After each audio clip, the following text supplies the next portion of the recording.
이 일이 2년 동안 계속돼 아시아 지방에 사는 모든 유대 사람들과 그리스 사람들이 주의 말씀을 듣게 됐습니다. 하나님께서는 바울의 손을 통해 특별한 기적을 일으키셨습니다. 바울의 몸에 닿은 손수건이나 앞치마를 가져다 환자들에게 대기만 하면 그들의 병이 낫고 악한 영들이 떠나갔습니다. 사방을 돌아다니며 귀신을 쫓아내는 유대 사람들 가운데 어떤 이들도 주 예수의 이름으로 악한 영들을 쫓아내려고 했습니다. 그들은 바울이 전파하는 예수를 힘입어 내가 너희에게 명령한다 라고 말했습니다. 유대 사람 대제사장 스게와의 7 아들들도 이런 일을 했습니다. 그러자 그 악한 영이 그들에게 대답했습니다.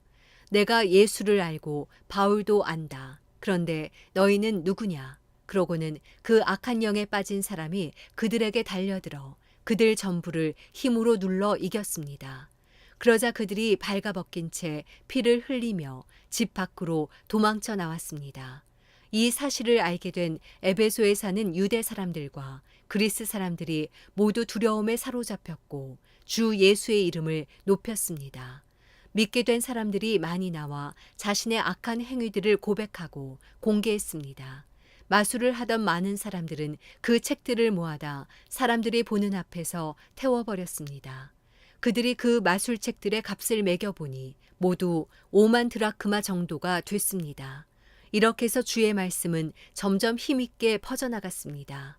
이런 모든 일이 일어난 뒤 바울은 마케도니아와 아가야 지방을 거쳐 예루살렘으로 가기로 결심하고 내가 예루살렘을 방문한 후에 반드시 로마도 꼭 볼 것이다 라고 말했습니다. 그는 자신을 돕는 사람 가운데 디모데와 에라스도 2 사람을 마케도니아로 보내고 자신은 아시아 지방에 잠시 더 머물렀습니다. 그 무렵 에베소에서는 복음의 말씀 때문에 큰 소동이 일어났습니다. 데메드리오라는 은세공업자는 아데미 여신의 은 모형을 만드는 사람이었는데 직공들에게 적지 않은 돈벌이를 제공해 주고 있었습니다. 그가 직공들은 물론 이 일에 관련된 일꾼들을 불러 모아놓고 말했습니다. 여러분도 알다시피 우리가 이 사업으로 소득이 꽤 좋았습니다. 그런데 여러분도 보고 들은 대로 바울이라는 이 사람이 여기 에베소뿐 아니라 아시아 온 지방에서 사람이 만든 신은 신이 아니다 라며 많은 사람들을 설득해 마음을 돌려놓고 있습니다. 이렇게 되면 우리 사업의 명성이 떨어질 뿐 아니라 위대한 여신 아데미 신전의 명예도 실추되고 아시아 지방과 전 세계에 걸쳐 숭배되고 있는 이 여신 자체도 그 신성한 위엄을 잃을지도 모르는 위험이 있습니다. 그들이 이 말을 듣자 화가 치밀어 올라 에베소 사람들의 아데미 여신은 위대하다고 소리 높였습니다. 그러자 도시는 순식간에 온통 소란스러워졌고 사람들은 마케도니아에서부터 바울과 동행한 가이오와 아리스다고를 붙잡아 일제히 연극장 안으로 몰려 들어갔습니다. 바울이 사람들 앞에 나서려고 했지만 제자들이 말렸습니다. 바울의 친구인 그 지방의 관리들도 사람을 보내 바울더러 위험을 무릅쓰고 연극장 안으로 들어가지 말라고 간곡히 권했습니다. 연극장 안에서 어떤 사람은 이 말을 하고 또 다른 사람은 저 말을 하는 통에 모인 곳은 매우 혼란스럽게 됐습니다. 심지어 자기들이 왜 그곳에 모였는지 모르는 사람들도 대부분이었습니다. 유대 사람들이 군중 가운데서 알렉산더를 앞으로 밀어냈습니다. 그러자 그는 조용히 하라고 손짓하고 사람들 앞에서 변호하려고 했습니다. 그러나 그가 유대 사람임을 알아챈 그들은 모두 한 목소리로 에베소 사람들의 아데미 여신은 위대하다 라며 2시간 동안이나 외쳐댔습니다. 마침내 에베소 시청 서기관이 사람들을 진정시키고 말했습니다. 에베소 시민들이여, 이 에베소 도시가 위대한 아데미의 신전과 하늘에서 내려온 그 신상을 지키고 있는 것을 온 세상이 다 알지 않습니까? 이것은 부인할 수 없는 사실이므로 이제 여러분은 진정하고 경솔한 행동을 삼가야 합니다. 여러분은 이 사람들이 신전 물건을 도둑질하거나 우리 여신을 모독한 것도 아닌데 이곳으로 끌고 왔습니다. 그러므로 데메드리오와 그 동료 직공들은 누구를 고소할 일이 있다면 법정이 열려 있고 거기 총독들도 있으니 거기서 고소하면 될 것입니다. 그 밖에 여러분이 제기하고 싶은 문제가 더 있다면 그것은 정식 집회에서 해결해야 할 것입니다. 오늘 일로 인해 우리는 소란죄로 고소당할 위험이 있습니다. 그럴 경우에 우리가 이유 없이 일어난 이 소동에 대해 해명할 길이 없을 것입니다.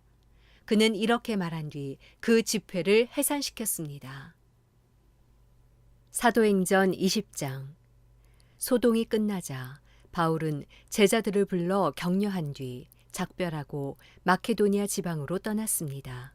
그는 그 지방을 두루 다니면서 사람들에게 많은 격려의 말을 해주었고 마침내 그리스에 도착해 그곳에서 석 달 동안 머물렀습니다. 그는 거기서 배를 타고 시리아로 가려고 했는데 유대 사람들이 그를 해치려는 음모를 꾸미자 마케도니아를 거쳐 시리아로 돌아가기로 결심했습니다. 바울과 동행한 사람은 베레아 사람 브로의 아들 소바더, 데살로니가 사람 아리스다고와 세군도, 더벳 사람 가이오, 디모데, 아시아 사람인 두기고와 드로비모였습니다. 이 사람들은 먼저 드로아에 가서 우리를 기다리고 있었습니다. 그러나 우리는 무교절 후 빌립보에서 배를 타고 떠나 5일이 지나서야 드로아에서 다른 일행과 합류하게 됐습니다. 그곳에서 우리는 7일을 지냈습니다. 안식 후 첫날에 우리는 빵을 떼기 위해 모였습니다. 바울이 사람들에게 말씀을 전했는데 그는 다음 날 떠날 예정이었기 때문에 강론은 한밤중까지 계속됐습니다. 우리가 모여있는 다락방에는 등불이 많이 켜져 있었습니다. 유도고라는 청년이 창가에 앉아 있다가 바울이 쉬지 않고 이야기하는 바람에 깊이 잠이 들었습니다. 골아떨어진 그는 그만 3층에서 떨어지고 말았습니다. 일으켜 보니 그는 이미 죽어 있었습니다. 바울이 뛰어내려가 유도고 위에 엎드려 그를 껴안고 말했습니다.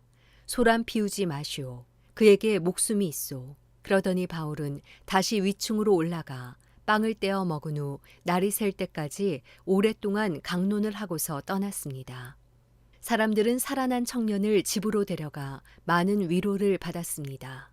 우리는 먼저 출발해 배를 타고 아소로 가서 그곳에서 바울을 태울 예정이었습니다. 그가 거기까지 걸어가기로 했기 때문에 미리 약속해 둔 것입니다. 우리는 아소에서 바울을 만나 그를 태우고 미둘레네로 갔습니다. 그 이튿날에는 그곳에서 배를 저어 기오 맞은편에 이르렀고 그 다음 날 사모를 지나 그 이튿날에는 밀레도에 도착했습니다. 바울은 아시아 지방에서 지체하지 않으려고 에베소를 지나쳐 가기로 했습니다. 그는 가능하면 오순절에 맞춰 예루살렘에 도착하려고 서둘렀던 것입니다. 밀레도에서 바울은 에베소로 사람을 보내 교회 장로들을 불러오게 했습니다. 장로들이 도착하자 바울이 말했습니다. 내가 아시아 지방에 처음 간 그날부터 내가 여러분과 함께 있는 동안 어떻게 살았는지는 여러분이 잘 알 것입니다. 내가 모든 겸손과 눈물로 주를 섬겼고 유대 사람들의 음모로 시련도 많이 당했습니다. 여러분도 알다시피 나는 여러분에게 유익한 것이라면 무엇이든 주저하지 않고 전했고 공중 앞에서 또 집집마다 방문하면서 여러분을 가르쳐 왔습니다. 유대 사람들과 그리스 사람들 모두에게 회개하고 하나님께 돌아와 우리 주 예수를 믿어야 한다고 선포했습니다. 그리고 지금 나는 성령의 강권하심 가운데 예루살렘에 가려고 합니다. 그곳에서 내가 무슨 일을 당할지는 알 수 없습니다. 오직 내가 아는 것은 어떤 도시에 가든지 감옥과 고난이 나를 기다리고 있을 것을 성령께서 내게 증거해 주실 뿐입니다. 그러나 나는 내가 달려갈 길과 주 예수께서 내게 주신 사명, 곧 하나님의 은혜의 복음을 증거하는 사명을 다 완성하기 위해서라면 내 생명을 조금도 귀한 것으로 여기지 않습니다. 내가 지금까지 여러분 가운데 다니면서 하나님 나라를 전파해 왔으나 이제 여러분이 다시는 나를 보지 못할 거라는 것을 압니다. 그래서 오늘 내가 여러분에게 분명히 선언하지만 여러분 가운데 누가 멸망에 빠진다 해도 그것은 내 책임이 아닙니다. 나는 하나님의 모든 뜻을 주저함 없이 여러분에게 전파했기 때문입니다. 여러분은 자신과 양떼를 잘 살피고 조심하십시오. 성령께서 여러분을 감독자로 세우셔서 하나님께서 자기 피로 사신 교회를 돌보게 하셨습니다.